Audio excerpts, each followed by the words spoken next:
Hi, I'm Rachel Thompson. My brother Marcus looked me dead in the eye and said the words that would haunt me for months to come.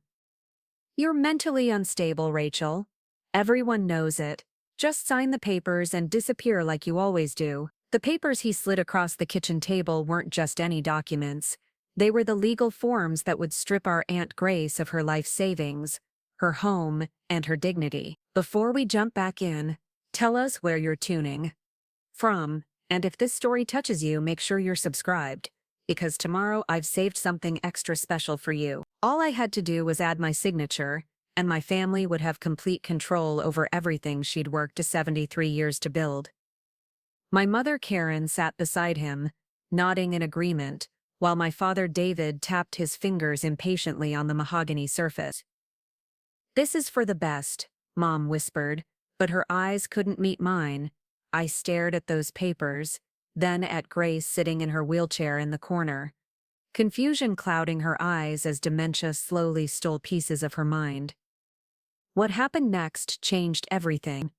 Not just for me, but for every person who's ever been told they're not enough by the people who should love them most. The morning it all started, I was standing in the narrow hallway of Grace's house on Oak Drive, watching my family systematically dismantle a life. The smell of old wood and lavender lingered in the air, mixed with something else I couldn't quite place: fear, maybe, or betrayal. My father David moved through the rooms like a general surveying conquered territory, pointing at furniture, marking boxes, making mental calculations about what everything might be worth. "This antique chest should bring at least 3,000, he muttered to Marcus, who was photographing everything with his phone. "The china set probably more." I pressed my back against the wall, feeling invisible as I'd learned to be over the years. At 31, I'd perfected the art of disappearing in plain sight, especially when my family was involved. It wasn't intentional at first.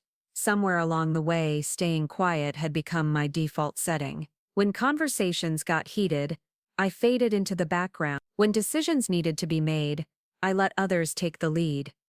When conflict arose, I found reasons to leave the room. It was easier that way. Safer. Grace sat in her wheelchair by the window, staring out at the garden she'd tended for decades. The roses were in full bloom, their red petals catching the morning sunlight like drops of blood. She'd been diagnosed with early-stage dementia 6 months ago, and the family had swooped in like vultures circling prey. Suddenly everyone was very concerned about her well-being. Everyone except me. It seemed.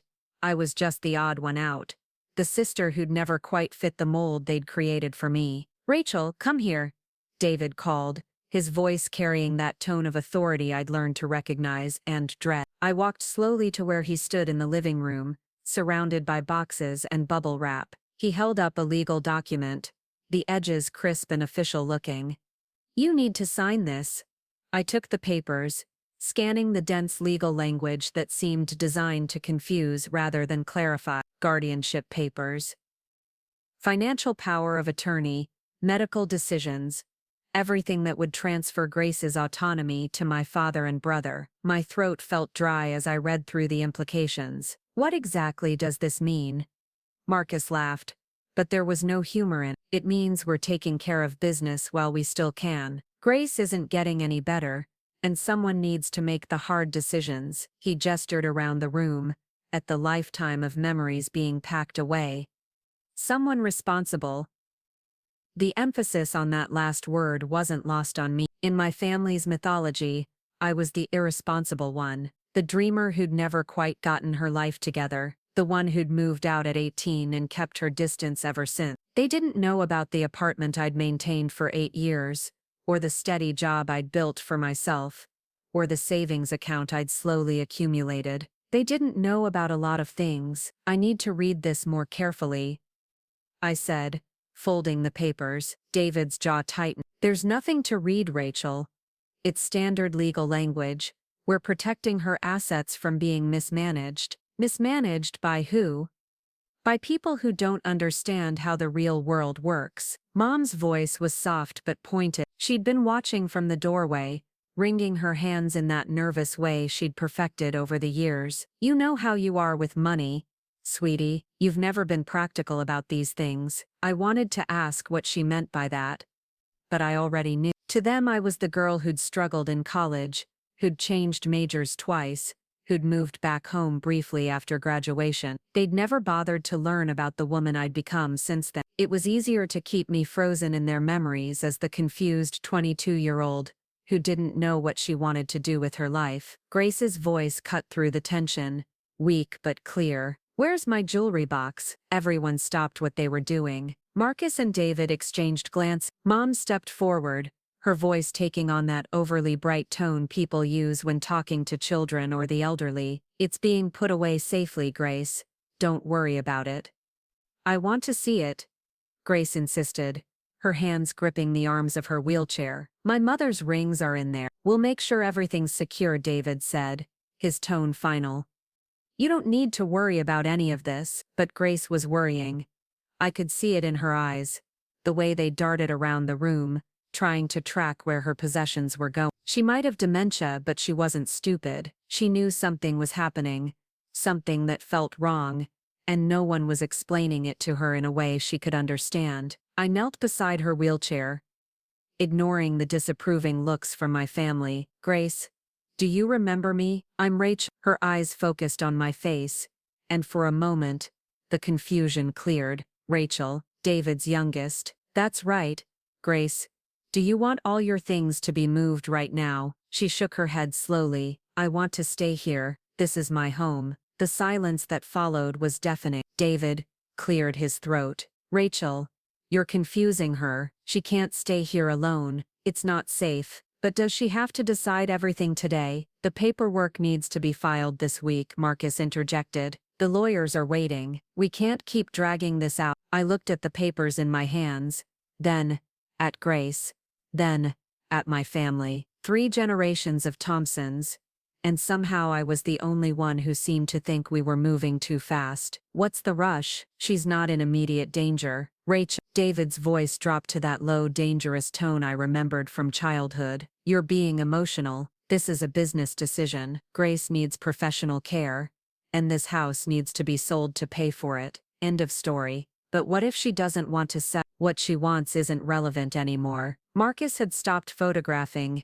and was staring at me with something approaching contempt. "She's not competent to make these decisions. That's what the medical evaluation confirmed." I thought about the medical evaluation, the one that had been arranged and conducted within a week of Grace's diagnosis. The doctor had spent maybe 20 minutes with her, asking basic questions about dates and names, testing her memory with standard cognitive assessment. It had felt rushed, perfunctory, like a formality rather than a genuine evaluation of her capabilities. "Maybe we should get a second opinion," I suggested. The room went completely silent. Even the sounds from outside seemed to fade away. David set down the picture frame he'd been holding and walked toward me, his face a mask of controlled anger. "A second opinion? Rachel, are you out of your mind?" "I'm just saying, maybe we should make sure of that you can find some doctor who'll tell you what you want to hear, that you can delay this process until Grace gets worse and we lose the opportunity to protect her assets." "Protect them from what?" "From people like you," Marcus said quietly. "From family members who might try to take advantage of her condition." The accusation hit me like a physical blow. "Take advantage? I'm trying to make sure she's comfortable,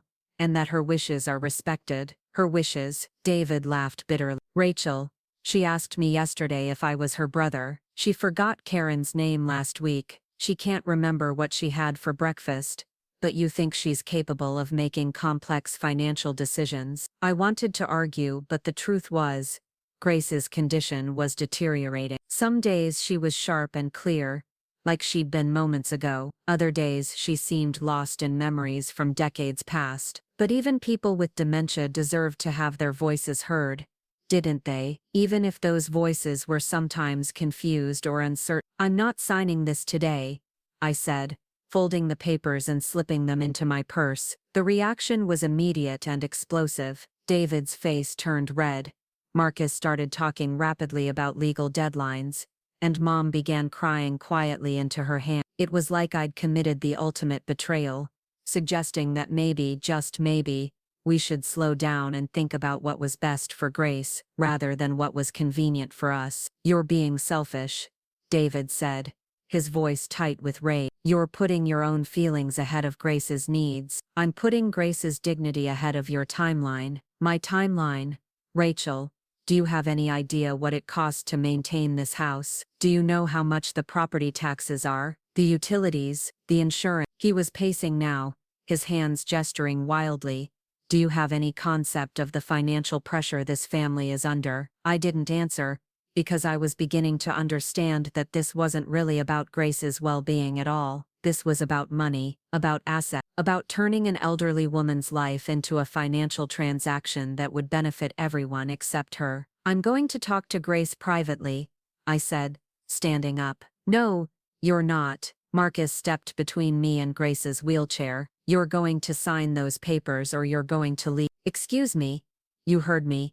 You've been nothing but trouble since you got here. You're undermining everything we're trying to do for Grace, and I'm not going to stand for it. I looked at my mother, hoping for some support, some acknowledgement that maybe my concerns were valid. Instead, she was nodding in agreement with Marcus. Sweetie, you're being very difficult. We're all trying to do what's best for Grace. Then why does it feel like we're doing what's best for you? The question hung in the air like smoke. Nobody answered it, but the silence was answer enough. I walked over to Grace's wheelchair, bent down and took her hand. I'm going to come back and visit you soon, okay? She squeezed my hand weakly. Don't let them take my rings, Rachel. My mother's rings. I won't, I promised, not knowing if I could keep that promise but meaning it anyway. As I gathered my purse and headed for the door, David called after me. Rachel, if you walk out that door without signing those papers, you're making a choice. You're choosing to be on the outside of this family. I turned back to look at him, this man who'd raised me, who'd taught me to ride a bicycle and helped me with homework and walked me down the aisle at my wedding that never happened. He was looking at me like I was a stranger, like I was an obstacle to be removed, rather than his daughter. Maybe I've been on the outside all along, I said quietly.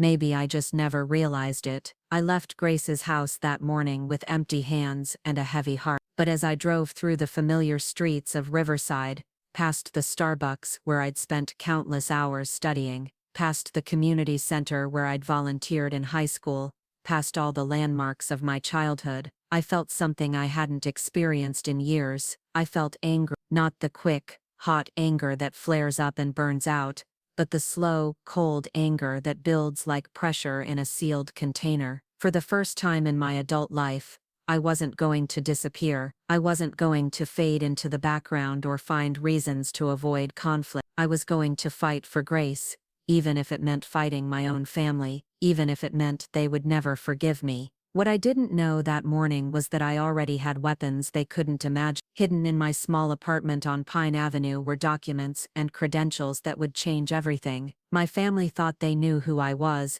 but they hadn't bothered to really look at me in over a decade. They were about to learn that the confused girl they remembered had grown into someone they'd never expected. The battle for Grace's dignity was about to begin, and I was no longer the same person who'd learned to stay quiet and disappear. I was someone who'd learned to command respect, to make hard decisions under pressure, and to never abandon the people counting on me. My family was about to discover that their greatest mistake wasn't underestimating Grace's wishes, it was underestimating mine. The next morning arrived with the kind of clarity that only comes after a sleepless night. I sat at my kitchen table, staring at the unsigned guardianship papers, spread across the surface like evidence of a crime not yet committed. The coffee had gone cold hours ago, but I kept sipping it anyway, needing something to do with my hands, while my mind raced through possibilities I'd never considered before. My phone had been buzzing since 6 a.m. Text messages from Marcus,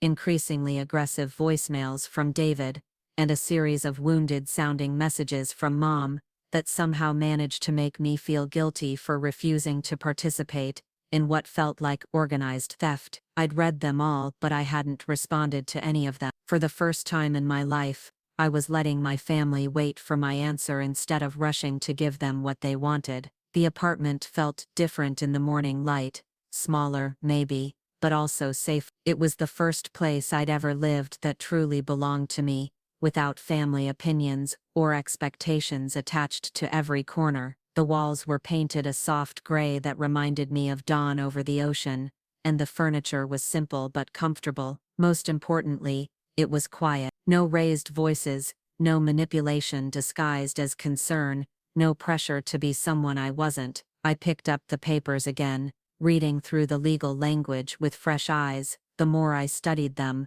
the more questions arose. Why was David so insistent on rushing this through? Why hadn't anyone consulted Grace about her preferences for care? Why was I the only one who seemed to think she deserved to have a say in her own life? My laptop sat open on the counter, and I found myself researching elder law, guardianship requirements, and the rights of people with cognitive impairments. What I discovered made my stomach turn. Grace had rights, legal protections that my family seemed either ignorant of or deliberately ignoring. She was entitled to legal representation, to a thorough evaluation by multiple professionals, to have her wishes considered even if her cognitive abilities were declining. None of that had happened. Instead, my family had treated her diagnosis like a green light to take control of everything she owned. They'd moved quickly, quietly, and with a level of coordination that suggested this had been planned long before Grace's condition became apparent. I closed the laptop and walked to the window,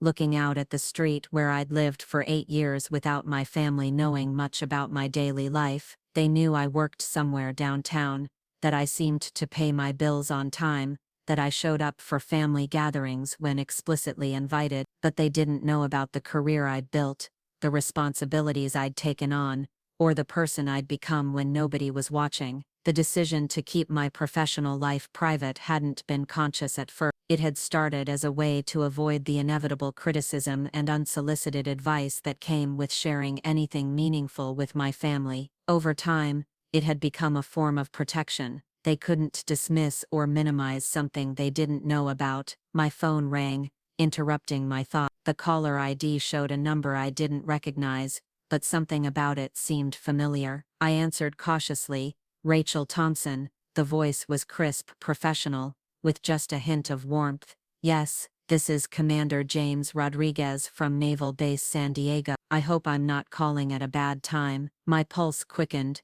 No, sir, not at all. I wanted to follow up on our conversation from last week. The promotion review board has made their decision, and I thought you'd want to hear the results personally. I sat down heavily in my kitchen chair, my heart pounding. Yes, sir.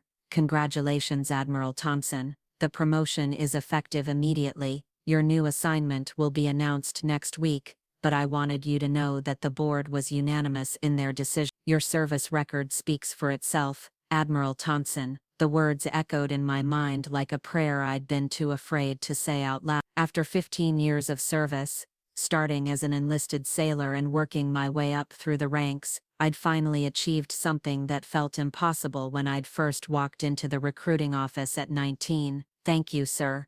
I'm honored. You've earned it, Rach. Your work on the logistics coordination project saved the Navy millions of dollars, and your leadership during the Pacific training exercises was exemplary. The board particularly noted your ability to remain calm under pressure and make sound decisions in complex situations. After I hung up, I sat in the silence of my kitchen, trying to process what had just happened. Preparing and narrating this story took us a lot of time, so if you are enjoying it, subscribe to our channel. It means a lot to us. Now back to the story. Admiral Rachel Thompson. The same woman my family considered irresponsible and impractical was now one of the highest-ranking officers in the United States Navy. The same woman they thought couldn't handle making decisions about Grace's care was trusted to make decisions that affected thousands of personnel and millions of dollars in resources. The irony wasn't lost on me. For years I'd been living a double life, maintaining my cover as the family disappointment, while building a career that required the exact opposite of everything they believed about me. I'd learned to command respect, to analyze complex problems, to make difficult decisions under pressure. I'd been tested in ways my family couldn't imagine, and had proven myself capable of handling responsibilities they'd never trust me with. But none of that mattered in the context of family dynamic. To them, I was still the girl who'd struggled to pick a college major, who'd moved back home after graduation, who'd never seemed to have her life together. They'd frozen me in time, and no amount of external success would change their perception unless I forced them to see me differently. I picked up my phone and dialed a number I'd memorized years ago but had never used for personal reasons. Sarah Mitchell, attorney at law. Sarah, it's Rachel Thompson. I need to hire you for a family matter. Sarah Mitchell had been my legal advisor on several Navy contracts, and I'd always been impressed by her thoroughness and integrity. She was the kind of lawyer who asked hard questions and didn't settle for easy answers. Rachel, good to hear from you. What's going on? I explained the situation with Grace, the rushed guardianship papers, and my family's insistence on handling everything without proper consideration of Grace's rights or wishes. Sarah listened without interrupting, asking clarifying questions that helped me organize my thoughts. This sounds like a potential case of elder abuse, she said finally. Not necessarily intentional, but the rush to gain control without proper safeguards is concerning. Has Grace been evaluated by a geriatric specialist? Just one quick assessment by a doctor I'd never heard of before. The whole thing felt like a formality. That's not sufficient for a guardianship determination. Grace is entitled to comprehensive evaluation, legal representation, and a hearing where she can express her preferences. The fact that your family is pressuring you to sign without these protections suggests they either don't understand the legal requirements or they're trying to circumvent them. What can I do?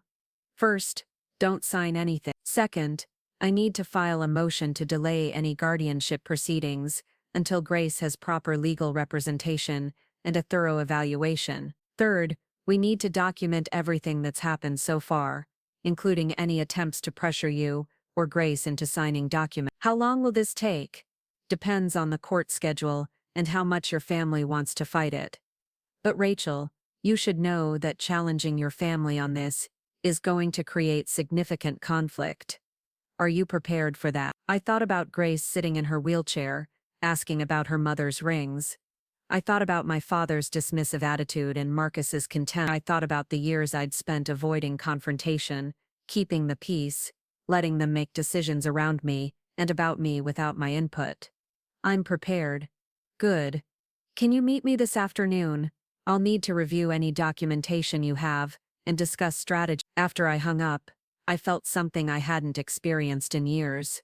I felt powerful, not the hollow power that comes from avoiding responsibility, but the solid, grounded power that comes from taking a stand for something that matters. I was no longer the passive observer of my family's decision. I was an active participant. And I had resources they didn't know about. I spent the rest of the morning gathering documentation, photos of Grace's house from my last visit, copies of the medical evaluation, screenshots of the text messages from my family, and detailed notes about every conversation I could remember. I also pulled together information about Grace's assets, her stated preferences about her care, and evidence of her cognitive abilities on her good days. The meeting with Sarah was productive but sober. She confirmed that my family's approach was legally questionable and potentially harmful to Grace's interests. She also warned me that challenging them would likely result in them questioning my motives and possibly my mental state. They're going to say you're being emotional, that you're not thinking clearly, that you're interfering with Grace's best interests, she explained. They might even suggest that you're trying to manipulate Grace for your own benefit. Let them try, I said, surprising myself with the steel in my voice. Sarah smiled. I like your confidence, but Rachel, I have to ask. You mentioned you work downtown, but you've never been specific about your job. If this goes to court, your background and credibility will be relevant. What do you do for a living? I hesitated for a moment, then decided it was time to stop hiding. I'm a naval officer. As of this morning, I'm an admiral. Sarah's pen stopped moving across her notepad. She looked up at me with new interest. Admiral, Rachel, that's not something you mention casually. Why didn't you tell me this before? Because I've been keeping my military career separate from my family life. They don't know about my service, my rank, or my responsibilities. To them, I'm just the daughter who couldn't get her life together. But why keep it secret? Military service is something to be proud of, especially achieving the rank of Admiral. That's an incredible accomplishment. I struggled to explain something I'd never had to put into words before, because every time I've shared good news with my family, they've found a way to diminish it, or turn it into something negative. When I graduated from college, they focused on how long it took me. When I got my first promotion, they questioned whether I deserved. When I bought this apartment, they criticized my choice of neighborhood. It was easier to just live my life without their commentary. Sarah nodded slowly. I understand, but Rachel, you realize that your military background is going to be a significant asset in this case. Courts respect service members, especially high-ranking officers. Your experience with leadership, decision-making, and handling complex situations will establish your credibility in ways your family hasn't considered. They're going to be shocked, that's an understatement, but it's also going to be powerful. When you walk into that courtroom wearing your uniform, you're not going to be the irresponsible daughter anymore, you're going to be Admiral Thompson, a decorated officer who's trusted with national security responsibility. The contrast between their perception of you and reality is going to be stark. I left Sarah's office that afternoon with a plan and a timeline. She would file the necessary motions to delay the guardianship proceedings and ensure Grace had proper legal representation. She would also request a comprehensive evaluation by a geriatric specialist who specialized in dementia care. Most importantly, she would arrange for me to have supervised visits with Grace, so I could document her current condition and preference. The drive back to my apartment gave me time to think about what I was about to do. I was essentially declaring war on my own family, using skills and resources they didn't know I possessed. It felt both terrifying and liberating. That evening, I sat on my couch with my laptop, working on a detailed report about Grace's situation. The skills I'd developed writing military assessments served me well as I documented facts, analyzed patterns, and identified potential solutions. For the first time in my relationship with my family, I felt like I was approaching the situation from a position of strength, rather than defensiveness. My phone rang just after 9 p.m., David's name appeared on the screen, and I let it ring twice before answering. Rachel, we need to talk. About what?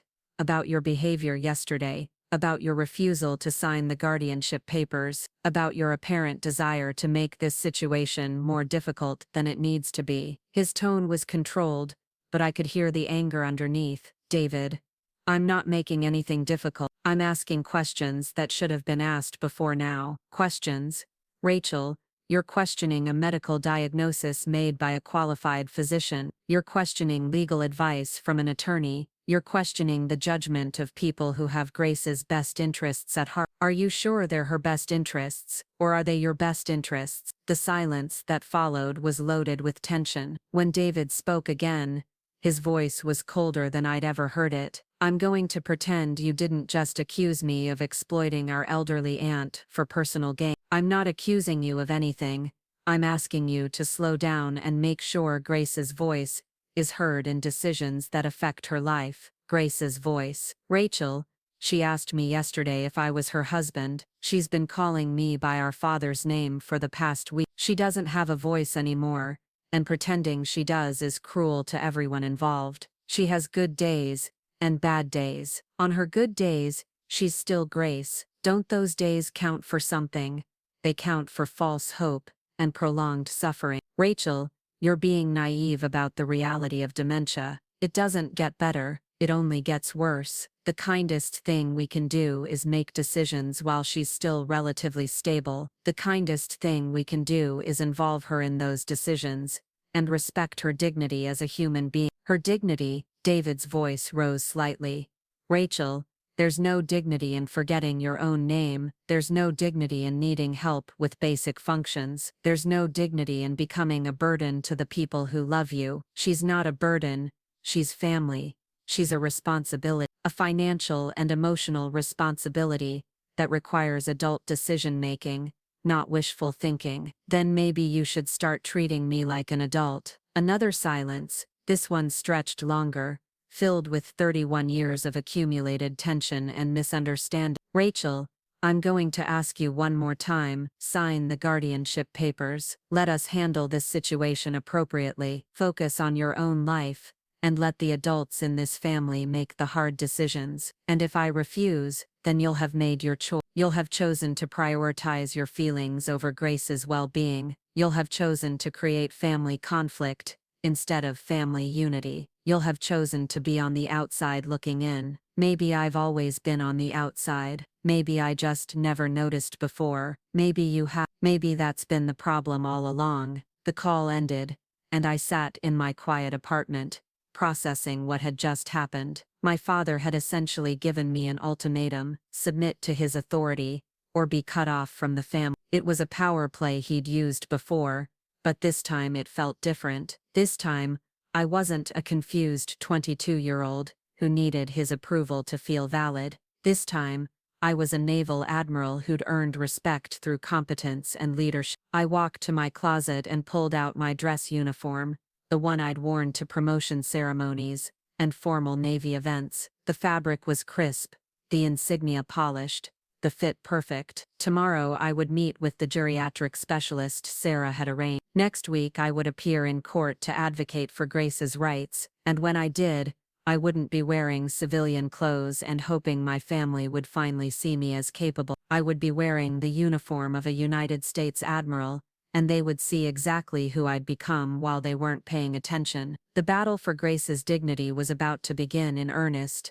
and I was finally ready to fight it with everything I had. The courthouse steps felt like a mountain I was about to climb, wearing full battle gear. The morning sun cast long shadows across the concrete, and the weight of my dress uniform made each step deliberate and purposeful. The gold braids on my sleeves caught the light as I adjusted my cover, checking my appearance one final time in the reflection of the glass doors. I'd worn this uniform to ceremonies, to formal dinners, to meetings with foreign dignitaries, but I'd never worn it to face my own family. Sarah Mitchell was waiting for me in the lobby, her briefcase in one hand and a cup of coffee in the other. When she saw me approaching, her professional composure slipped for just a moment. "Admiral Thompson," she said, and I could hear the respect in her voice. "You look ready for battle." "That's because I am." We took the elevator to the 4th floor in relative silence. I used the time to center myself, employing the breathing techniques I'd learned during my early years of service, when the pressure of command decisions felt overwhelming. The elevator music was some generic instrumental piece that reminded me of waiting rooms and awkward family gatherings. In a few minutes, that connection between family and discomfort was about to become painfully literal. The hallway outside the courtroom was already crowded with people waiting for their cases to be heard: divorce proceedings, custody disputes, probate matters, the usual collection of human drama that required legal intervention. I scanned the crowd and spotted my family immediately. David was wearing his best suit, the one he usually reserved for funerals and important business meetings. Marcus stood beside him in a navy blazer that looked like it had been purchased specifically for this occasion. Karen sat on one of the wooden benches, her hands folded in her lap, staring at the floor with an expression that mixed anxiety with resignation. They hadn't seen me yet. I watched them from a distance, studying their body language and trying to read their mood. David was pacing in small, controlled steps, the way he did when he was trying to manage his temper. Marcus was checking his phone repeatedly, either from nervousness or because he had somewhere else he'd rather be. Karen looked up occasionally, scanning the hallway like she was hoping to see me walking toward them with an apology and a signed set of guardianship papers. "Are you ready for this?" Sarah asked quietly. "I've been ready for 15 years. I just didn't know it." We approached my family with measured steps, our footsteps echoing slightly on the polished floor. Karen saw us first, and her face went through a series of expressions that would have been comical if the situation weren't so serious. Confusion, recognition, more confusion, and finally something approaching shock as she processed what she was seeing. "David," she whispered, tugging on his sleeve. He turned, already prepared to deliver whatever lecture he'd been rehearsing about family loyalty and mature decision-making. Instead, his mouth opened slightly and no words came out. Marcus looked up from his phone and froze, his thumb still hovering over the screen. I had imagined this moment during the drive to the courthouse, but the reality was more intense than anything my imagination had produced. 3 people who thought they knew me completely were seeing me for the first time, not as the confused daughter, the irresponsible sister, the family member who couldn't be trusted with important decisions. They were seeing Admiral Rachel Thompson, a woman whose uniform carried the weight of command, whose insignia represented years of proven leadership, whose very presence suggested capabilities they'd never suspected. "Good morning," I said, my voice carrying the calm authority I'd developed through years of briefing senior officers and making presentations to military leadership. "I believe we're all here for the same reason." David found his voice first, though it came out rougher than usual. "Rachel, what is this? What are you wearing?" "My dress uniform. I thought it was appropriate for a legal proceeding." "You're what?" Marcus had recovered enough to speak, but his tone was sharp with disbelief. "Rachel, what are you talking about? What uniform?" I looked at Sarah, who gave me an almost imperceptible nod. We'd discussed this moment extensively, planning not just what I would say but how I would say it. The revelation needed to be clear, undeniable, and delivered with the kind of confidence that would shift the entire dynamic of our family relationship. "I'm a commissioned officer in the United States Navy," I said, straightening my shoulders and meeting each of their gazes in turn. "I've been serving for 15 years. As of yesterday, my rank is Admiral." The silence that followed was profound. It was the kind of silence that occurs when fundamental assumptions about reality are suddenly challenged. I could almost see them trying to process this information, trying to reconcile the daughter they thought they knew with the woman standing before them in a uniform they'd never seen before. Karen spoke first,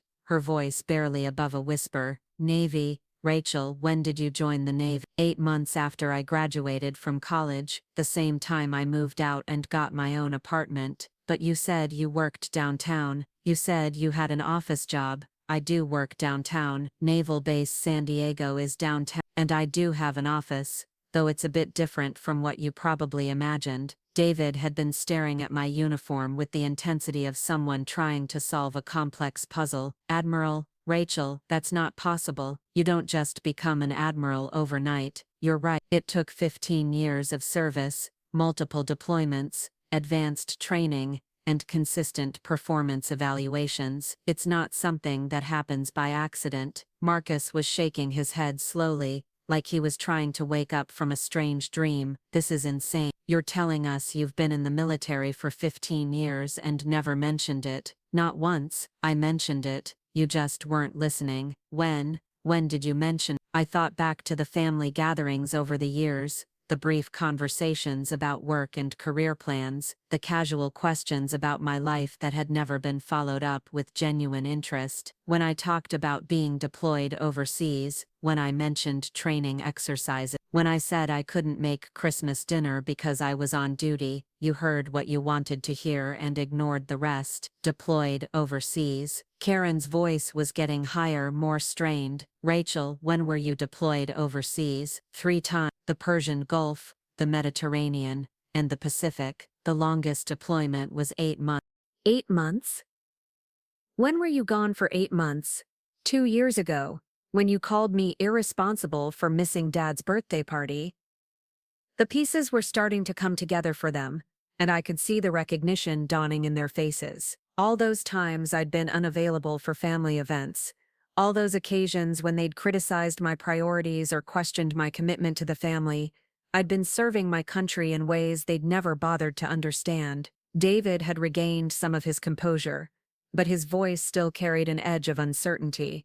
"Even if this is true, even if you are in the Navy, that doesn't change anything about Grace's situation. This is still a family matter that requires practical solutions." "You're right that Grace's situation requires practical solutions, but you're wrong about this being purely a family matter. Elder care, cognitive assessment, legal guardianship, these are complex issues that require expertise and careful consideration. As it happens, I have experience with complex logistical problems and personnel management." "Personnel management? Rachel, Grace isn't military personnel." "No, But the principles of ethical leadership are the same whether you're managing a naval operation or caring for a family member. You gather accurate information, you consider all stakeholders, you make decisions based on facts rather than assumptions, and you prioritize the welfare of the people under your responsibility. Sarah stepped forward, her briefcase clicking as she set it down on a nearby bench. Perhaps we should take this conversation somewhere more private. The courtroom will be opening soon, and I think everyone would benefit from understanding the current legal situation before we proceed. We found an empty conference room down the hall, one of those sterile spaces with fluorescent lighting and uncomfortable chairs that seemed designed to encourage quick resolution. As we settled around the rectangular table, I noticed that my family was still stealing glances at my uniform, still trying to process the cognitive dissonance between their expectations and reality. Sarah opened her briefcase and pulled out a thick folder of documents. Miss Thompson, I represent Admiral Thompson in this matter. Before we proceed with any guardianship hearing, there are several legal requirements that must be met to ensure Mrs. Grace Thompson's rights are protected. Legal requirements. David's tone was defensive. We followed the legal requirements. We had Grace evaluated by a qualified physician. We prepared the necessary paperwork. We involved the appropriate family members. Actually, you didn't, Sarah said, sliding a document across the table. This is the evaluation report you submitted to the court. It's insufficient for a guardianship determination under California law. Mrs. Thompson is entitled to a comprehensive assessment by a geriatric specialist, not a 20-minute cognitive test by a general practitioner. Marcus picked up the document and scanned it quickly. This doctor is perfectly qualified. He's been practicing for 20 years. In family medicine, not geriatric psychiatry. The distinction matters legally and medically. I watched my family's faces as Sarah methodically dismantled their case. She explained the requirements for legal representation, the need for multiple medical opinions, the importance of considering the proposed ward's preferences, and the court's obligation to explore less restrictive alternatives to full guardianship. Furthermore, Sarah continued, rushing to gain control of Mrs. Thompson's assets before these requirements are met could be construed as elder financial abuse, which carries serious legal consequences. Elder financial abuse. Karen's face had gone pale. We're trying to protect Grace's assets, not abuse them. The law requires specific safeguards to ensure that protection doesn't become exploitation. Those safeguards haven't been followed here. David leaned forward, his jaw tightening. Are you threatening? I'm informing you of your legal obligations and the potential consequences of not meeting them. Admiral Thompson has requested that these proceedings be delayed until proper protocols are followed. That's not a threat. It's a reasonable request that any competent attorney would make. And if we refuse, Sarah and I exchanged glances. We'd anticipated this question and prepared our response carefully. Then we'll file a formal complaint with the Adult Protective Services Division and request a full investigation into Mrs. Thompson's care and the handling of her assets. The room fell silent again. This was a different kind of silence than the shock that had followed my uniform revelation. This was the silence of people realizing that their simple plan had become complicated, that their assumption of authority had been challenged by someone with actual legal and practical knowledge. Rachel, David said, his voice taking on the tone he'd used when I was a child and had disappointed him. Why are you doing this? Why are you making this so difficult for everyone? I'm not making it difficult. I'm making it legal and ethical. But why? What do you hope to accomplish? Grace needs care. She needs supervision. She needs someone to manage her affairs. These are facts, regardless of your rank or your lawyer's objections. I took a deep breath, preparing to articulate something I'd been thinking about for days, but had never put into words. Grace deserves to have her voice heard. She deserves to understand what's happening to her life. She deserves to have her preferences considered, even if they're not always practical or convenient. Most importantly, she deserves to be treated like a person with dignity and agency, not like a problem to be solved. But she has dementia, Rachel. She's not always rational or competent. Neither are any of us all the time. But we don't lose our fundamental human rights just because we make mistakes or have cognitive limitations. Marcus had been listening with growing frustration, and he finally exploded. This is ridiculous. Rachel, you disappear from the family for years, you keep secrets about your entire career, and now you show up in some military costume thinking you can lecture us about family responsibility. It's not a costume, Marcus. It's a uniform that represents 15 years of service to my country. It represents leadership training, crisis management experience, and a proven track record of making difficult decisions under pressure. All qualities that seem relevant to this situation. Relevant? You think playing soldier makes you qualified to determine what's best for Grace? The phrase playing soldier hit me like a physical blow. I felt my temper rising, the same way it had during my early years of service, when male colleagues had questioned my competence or suggested that my achievements were somehow less valid than theirs. But I'd learned to channel that anger into cold, precise responses that left no room for misinterpretation. I think 15 years of military leadership, including responsibility for multi-million-dollar operations, and the welfare of thousands of personnel, makes me at least as qualified as someone whose primary experience with difficult decisions involves choosing which construction projects to bid on. David's face flushed red. Don't you dare minimize my experience or my judgment. I've been making hard decisions about this family since before you were born. Have you, or have you been making easy decisions that served your interests and calling them hard because they affected other people? What's that supposed to mean? It means that taking control of Grace's assets might be convenient for you, but it's not necessarily what's best for her. It means that rushing through legal proceedings without proper safeguards might be efficient, but it's not necessarily ethical. It means that assuming I'll just go along with whatever you decide might be comfortable for you, but it's not necessarily realistic anymore. Karen had been crying quietly throughout this exchange, dabbing at her eyes with a tissue that was becoming increasingly shredded. Rachel, please, we're family.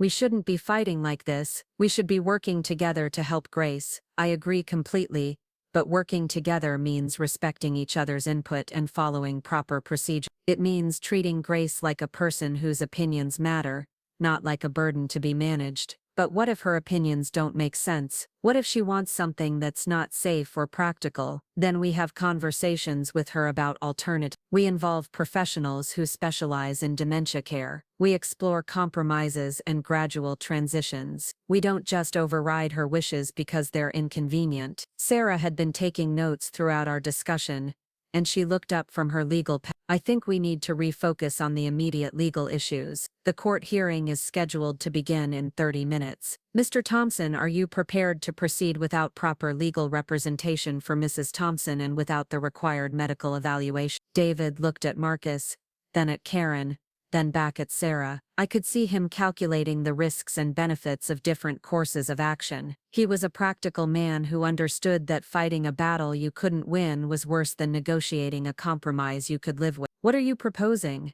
A 60-day delay to allow for proper evaluation and legal representation. During that time, Mrs. Thompson remains in her current living situation with appropriate support services. No changes to her financial arrangements or living situation without court approval and her consent. And after 60 days, we reconvene with complete information and proper legal representation for all parties. If Mrs. Thompson requires guardianship at that point, it will be implemented with appropriate safeguards and consideration of her preferences. David was quiet for a long moment, weighing his options. I could see him struggling with the loss of control, the unexpected complications, and the revelation that his youngest daughter wasn't who he thought she was. Fine, he said finally.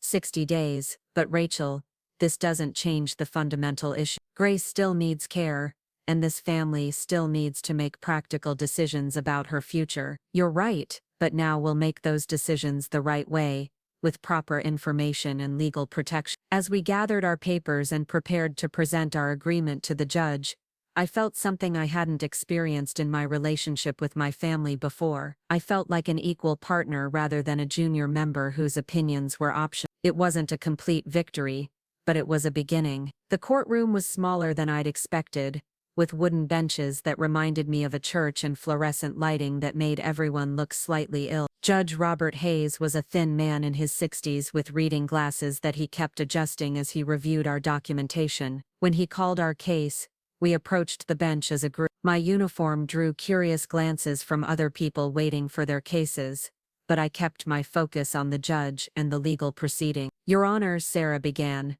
the parties have reached an agreement to delay these proceedings for 60 days to ensure that proper legal and medical protocols are followed. Judge Hayes reviewed our agreement carefully, asking clarifying questions about the evaluation process and the interim care arrangements. When he was satisfied that Grace's interests were protected, he signed the order and scheduled our return date. As we left the courtroom, my family walked ahead of me in subdued silence. The confrontation was over, but the larger conversation about Grace's care and our family dynamics was just beginning. I'd revealed my secret career and challenged their assumptions about my competence, but I hadn't yet proven that my approach would produce better outcomes for Grace. Outside the courthouse, David stopped and turned to face me. The morning sun was higher now and the shadows had shortened. His expression was unreadable, a mixture of confusion, frustration and something that might have been respect. Rachel, I don't understand why you kept this secret for so long. I don't understand why you couldn't trust us with the truth about your career. Because every time I've trusted you with something important to me, you've found a way to make it about what I did wrong or what I should have done differently. That's not fair, isn't it? When I graduated from college, you focused on how long it took. When I moved out, you criticized my choice of apartment. When I started working, you questioned whether I was making enough money. When was the last time you celebrated something I accomplished without adding conditions or criticism? He didn't answer immediately, but I could see him think. Karen and Marcus had stopped a few steps away and were listening to our conversation with expressions of discomfort and dawning recognition. Maybe you're right, David said finally. Maybe we haven't been as supportive as we should have been, but that doesn't excuse keeping secrets for 15 years. The secrets weren't about punishment. They were about protection. I needed space to become who I was meant to be without constant feedback about who you thought I should be, and who are you meant to be. I looked at my family, these people who had shaped my childhood and influenced my early adulthood, who loved me in their imperfect way but had never really seen me clearly. They were seeing me now perhaps for the first time, and the experience was uncomfortable for all of us. I'm someone who serves her country, who leads with integrity, who makes difficult decisions based on principles rather than convenience. I'm someone who doesn't walk away from fights that matter, even when the opposition includes people I love. The conversation ended there, but I knew it was far from over. We had 60 days to figure out what was best for Grace, but we probably had much longer to figure out what was best for our family relationship. The revelation of my military career had changed the dynamic between us permanently. But change wasn't the same as improvement. That would require work from all of us. As I drove back to my apartment that afternoon, still wearing my dress uniform, I felt the weight of command in a new way. For 15 years, I'd been responsible for the welfare of naval personnel under my command. Now I was responsible for protecting Grace's dignity and navigating a family crisis that had no clear resolution. The battle for Grace's future had been postponed, not won. But for the first time in my relationship with my family, I'd fought it as an equal rather than a subordinate. Whatever happened next, they would never again be able to dismiss my opinions or assume my compliance. Admiral Rachel Thompson was no longer a secret, and that changed everything. The 60 days that followed the courthouse revelation unfolded like a carefully orchestrated military operation, complete with strategic planning, intelligence gathering, and tactical adjustments based on changing conditions. I approached Grace's situation with the same methodical precision I'd used to coordinate naval logistics operations, but this mission felt more personal and more complex than anything I'd handled in my military career. Dr. Tricia Williams, the geriatric specialist Sarah had recommended, turned out to be exactly what Grace needed. Unlike the rushed evaluation my family had arranged, Dr. Williams spent 3 full sessions with Grace, conducting comprehensive cognitive assessments, reviewing her medical history, and most importantly, talking with her about her preferences and concerns. The difference in approach was like comparing a quick snapshot to a detailed portrait. I attended each evaluation session, watching Dr. Williams work with a combination of professional admiration and personal relief. She spoke to Grace with genuine respect, explaining each test and asking permission before proceeding. She acknowledged Grace's moments of confusion without treating them as evidence of complete incompetence. She recognized that cognitive decline existed on a spectrum, and that preserving dignity was as important as ensuring safety. Grace has moderate cognitive impairment, Dr. Williams explained during our consultation meeting. Her short-term memory is significantly affected, and she experiences periods of disorientation. However, she retains substantial cognitive function, particularly regarding her personal preferences and values. She's capable of participating meaningfully in decisions about her care. What does that mean practically? I asked.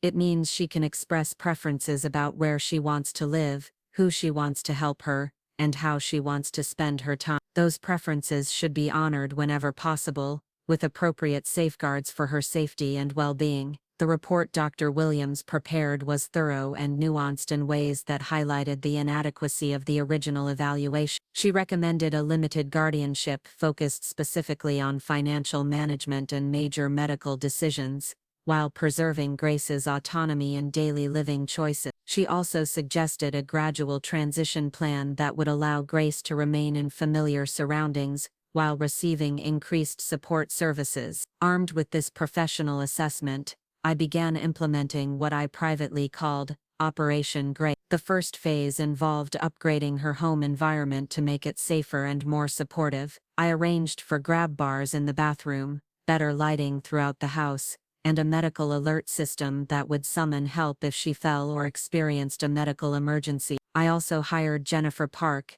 a licensed social worker who specialized in dementia care, to visit Grace 3 times a week and help coordinate her various needs. The second phase focused on preserving Grace's social connections and sense of purpose. I discovered that she'd been attending the same church for 40 years, and had close friendships with several women in her congregation. My family's plan to move her to a facility would have severed those relationships abruptly. Instead, I arranged for transportation to church services and weekly coffee gatherings with her friends. I also learned that Grace had been volunteering at the local animal shelter until her diagnosis, so I coordinated with the shelter director to have therapy dogs visit her at home. The third phase involved financial safeguards that protected Grace's assets without completely removing her sense of control. Working with Sarah and a financial advisor who specialized in elder care, we established a trust that would preserve her resources while providing oversight of major expenditure. Grace retained access to her checking account for daily expenses,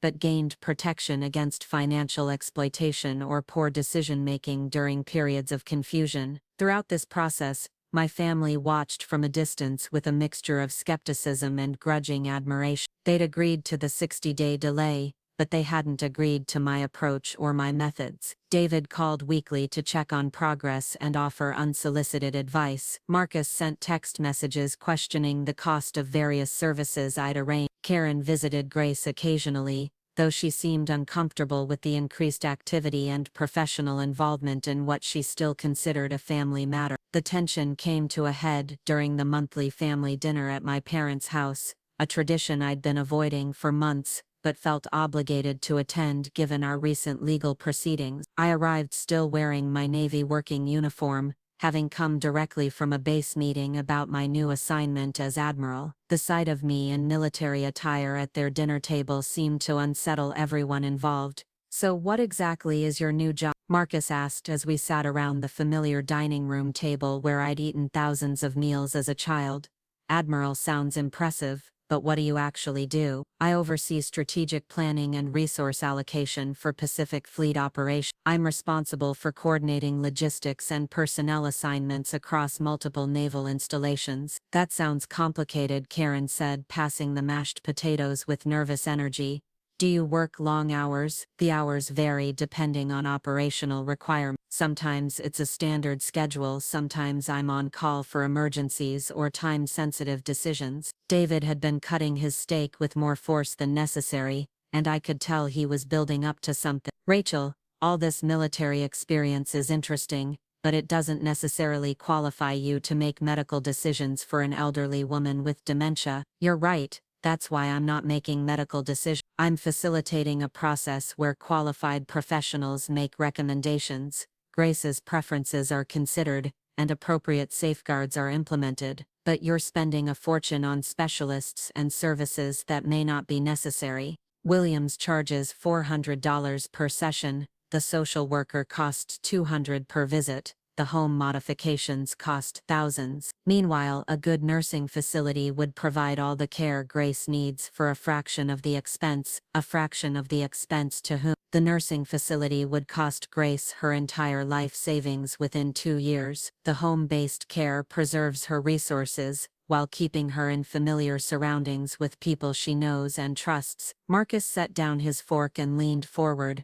But for how long? Rachel, dementia doesn't get better. All these expensive services are just delaying the inevitable. Eventually, Grace will need institutional care anyway. Maybe, but maybe she'll have months or years of meaningful life in her own home before that becomes necessary. Isn't that worth something? It's worth something if it's realistic.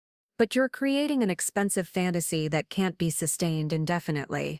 I felt the familiar frustration rising, the same feeling I'd experienced countless times during family discussions where my perspective was dismissed as naive or unrealistic. But this time I had evidence and professional support for my position.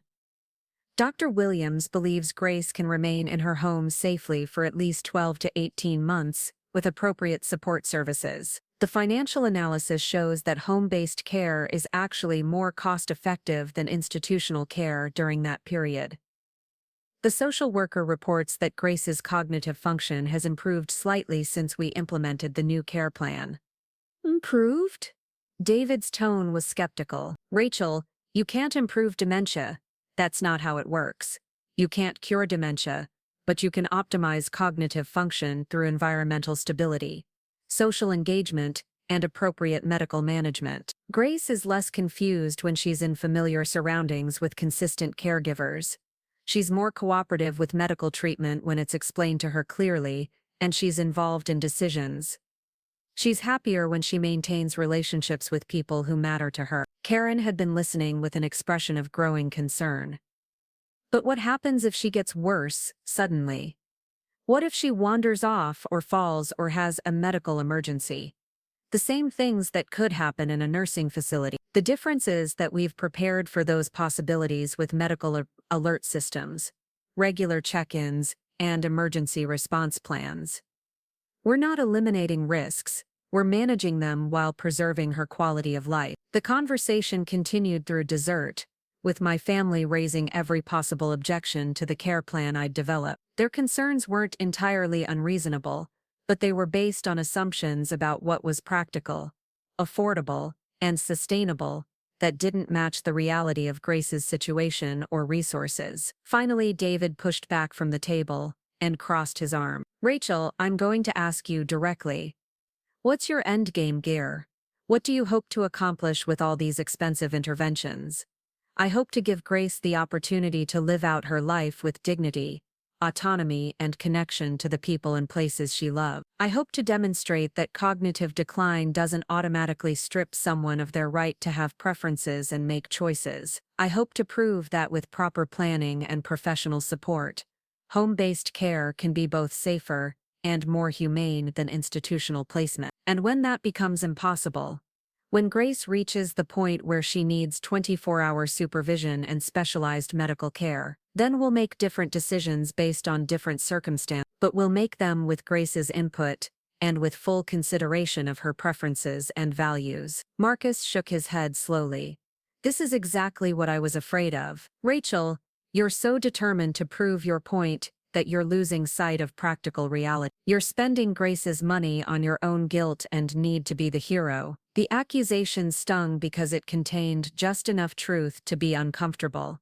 I was determined to prove my point, and I did feel guilt about years of family dynamics I hadn't challenged before. But I was also genuinely convinced that my approach was better for Grace than the alternative my family had proposed. Maybe I am trying to prove a point, but the point I'm trying to prove is that Grace deserves better than being warehoused in the cheapest available facility, so the rest of us can get on with our lives without inconvenience. Warehoused? David's voice rose slightly. Rachel, that's completely unfair. We researched excellent facilities with trained staff and appropriate medical care. You researched facilities that would take responsibility for Grace, so you wouldn't have to think about her anymore. There's a difference. The dinner ended badly, with hurt feelings and unresolved tensions that seemed to deepen rather than heal our family divisions. I drove home that evening wondering if I was fighting the right battle or simply fighting because fighting felt better than accepting defeat. 2 weeks later, the answer came from an unexpected source. Grace herself provided the clarity I'd been seeking when Jennifer Park called me at work with an urgent concern. Admiral Thompson, I need to discuss something that happened during today's visit with Grace. She's been having more frequent periods of confusion, but today she had a moment of unusual clarity, where she asked me directly about her living situation. What did she say? She asked if her family was trying to send her away. She said she'd overheard phone conversations about nursing homes and wondered if she was being a burden. She was very distressed about the possibility of leaving her house. How did you respond? I told her that different family members had different ideas about what would be best for her, but that no decisions had been made without her input. I explained that she had rights and choices.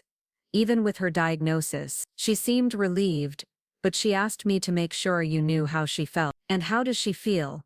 She wants to stay in her home as long as possible. She understands that she might need more help as time goes on, but she's terrified of being sent somewhere unfamiliar where she doesn't know anyone. She said her house holds all her memories, and she's afraid that if she leaves, she'll lose the memories too. That evening, I sat in my apartment reviewing all the documentation we'd gathered over the past month. Medical evaluations, financial analyses, care plans, legal briefs. The evidence was overwhelming that Grace could remain in her home safely and affordably with appropriate support. But more importantly, it was what Grace wanted. I called Sarah and asked her to schedule a family meeting for the following week. It was time to present our comprehensive plan and ask my family to make a definitive decision about Grace's future. The 60-day delay was nearly over, and the court would expect us to return with a resolution that served Grace's best interest. The meeting took place in Sarah's conference room,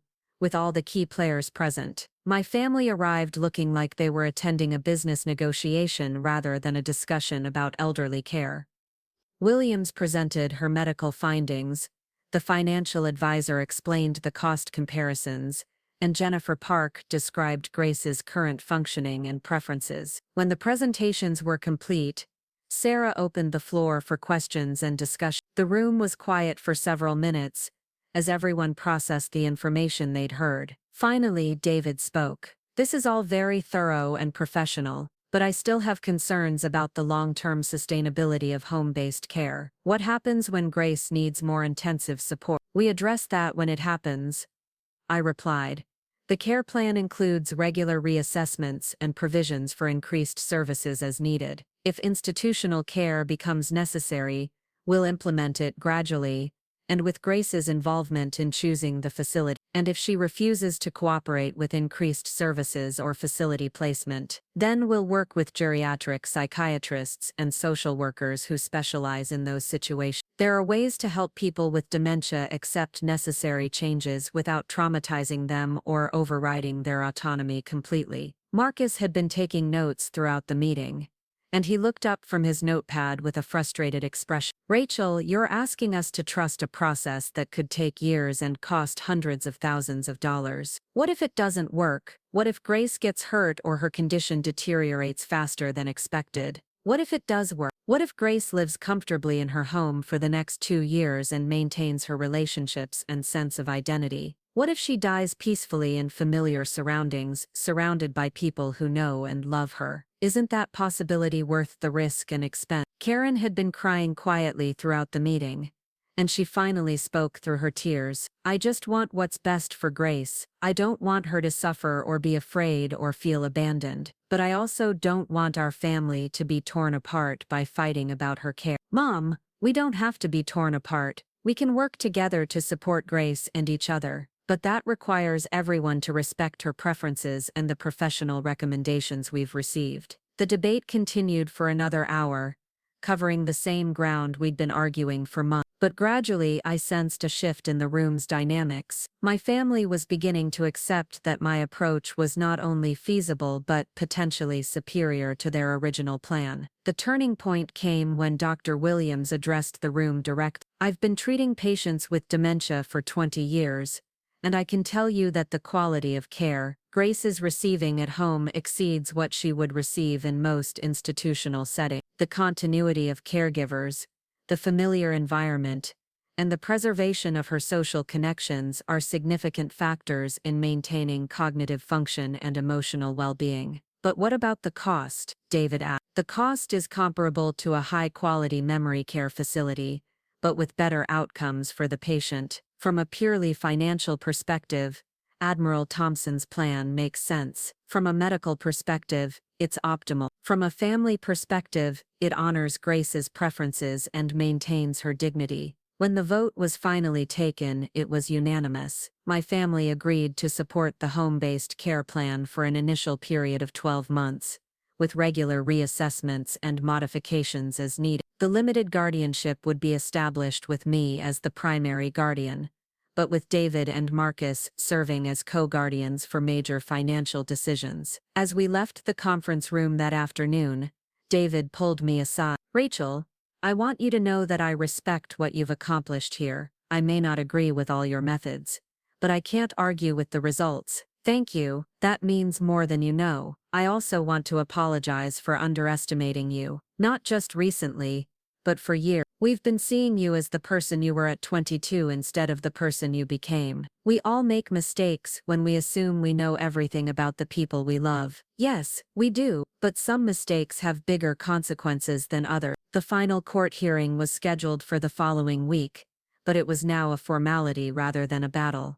Sarah would present our agreement to Judge Hayes, who would formalize the limited guardianship and approve the care plan. Grace would remain in her home with professional support, and our family would move forward with a new understanding of her needs and capabilities. More importantly, we would move forward with a new understanding of each other. The revelation of my military career had fundamentally changed how my family saw me, but the process of advocating for Grace had changed how I saw myself. I was no longer the passive daughter who avoided conflict and accepted whatever decisions others made around me. I was Admiral Rachel Thompson, and I'd learned to fight for what mattered. The final court hearing arrived on a crisp October morning that felt charged with the possibility of new beginnings. I walked into the courthouse wearing my dress uniform one last time for this case, the gold braids catching the autumn sunlight streaming through the tall windows. But this time, I wasn't walking alone. Grace sat beside me in her wheelchair, alert and dignified in her favorite blue dress, flanked by Dr. Williams and Jennifer Park. My family followed behind us, no longer adversaries, but reluctant allies in what had become a genuine collaboration. Judge Hayes reviewed our comprehensive care plan with the thoroughness of someone who'd seen too many elder care cases go wrong. He asked pointed questions about oversight mechanisms, emergency protocols, and financial safety. He interviewed Grace directly, speaking to her with the same respect Dr. Williams had shown throughout the evaluation process. "Mrs. Thompson," Judge Hayes said, leaning forward slightly to make eye contact with Grace, "do you understand what we're discussing today?" Grace nodded slowly but firmly. "You're talking about who helps me make important decisions about my money and my health. I want Rachel to help me, but I want to stay in my house as long as I can. And you feel comfortable with Admiral Thompson serving as your guardian for financial and major medical decisions." "Rachel has always looked out for me. She listens to what I want.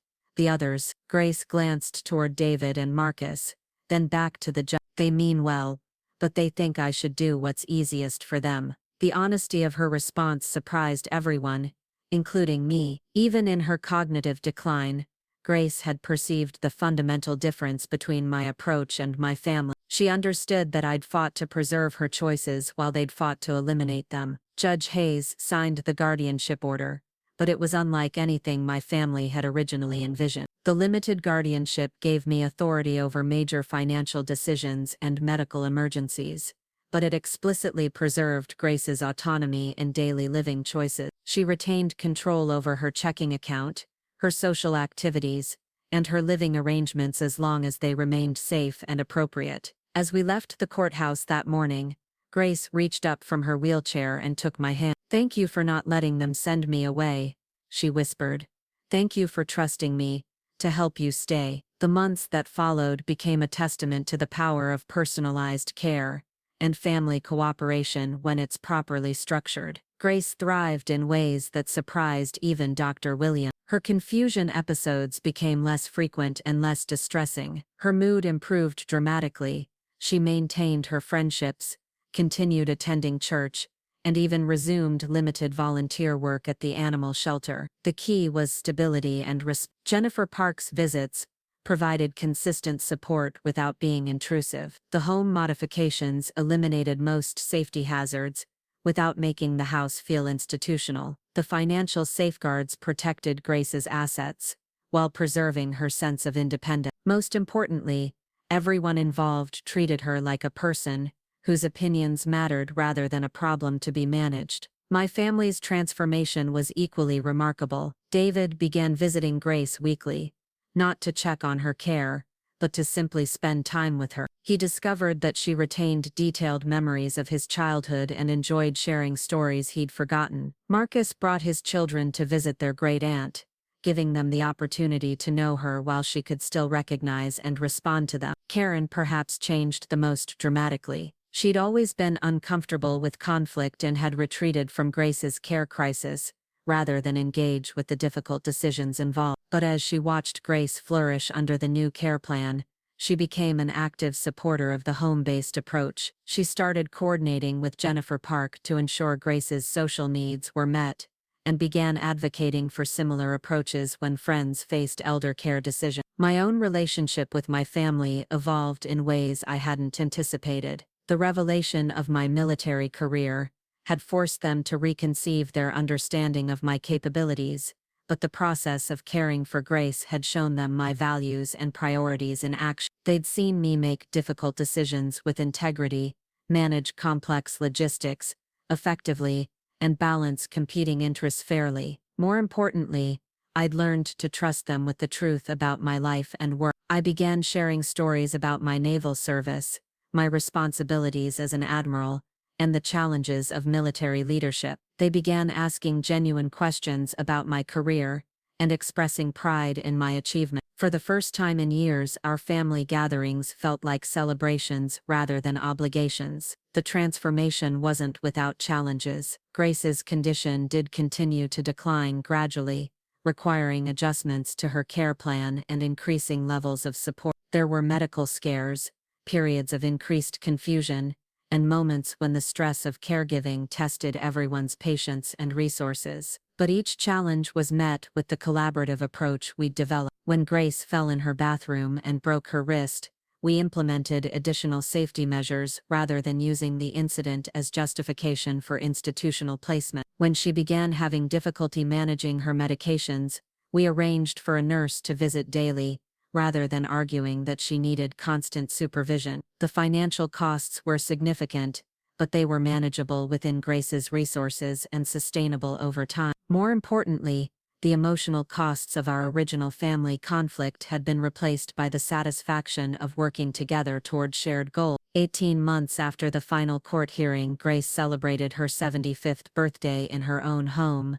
surrounded by family, friends, and the professional caregivers who'd become like family to her. She was frailer than she'd been 2 years earlier, but she was also happier and more at peace than she'd been since her diagnosis. During the party, as I watched her laughing with her church friends and playing with Marcus's children, I reflected on the journey that had brought us to this moment. The crisis that had nearly torn our family apart had ultimately strengthened our relationships and revealed capabilities none of us had known we possessed. I'd discovered that my military training in crisis management and strategic planning applied directly to civilian challenges. My family had learned that their assumptions about my competence and reliability were based on outdated information. Grace had experienced what it meant to have her autonomy and dignity preserved even in the face of cognitive decline. Most importantly, we'd all learned that family loyalty didn't require unquestioning obedience to authority. True loyalty meant standing up for family members when they couldn't stand up for themselves,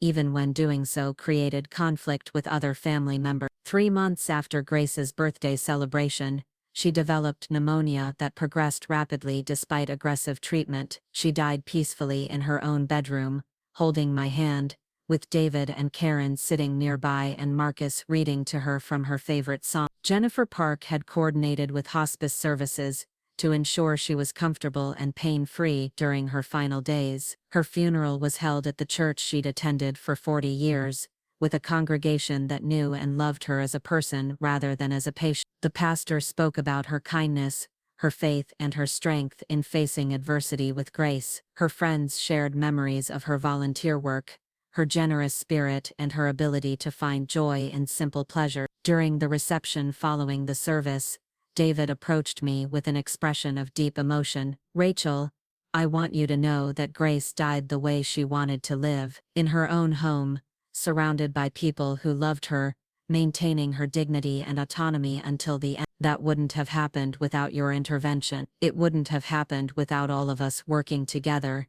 No, but it wouldn't have happened with just us working together either. You brought knowledge, resources, and perspective that none of the rest of us had. You also brought courage to challenge decisions that seemed practical but weren't actually right." Marcus joined our conversation, his usual confidence tempered by grief and reflection. "I owe you an apology, Rach. I questioned your judgment and your motives, because I couldn't accept that your approach might be better than ours. I was wrong about the care plan, but I was more wrong about you." Karen had been listening nearby, and she added her own thoughts. "I think we were all wrong about each other. We let old patterns and assumptions prevent us from seeing who we'd all become as adults." In the weeks following Grace's death, our family began the process of settling her estate according to the will she'd updated with Sarah's help during her final month. True to her character, Grace had been generous and thoughtful in her bequests. She left significant amounts to her church,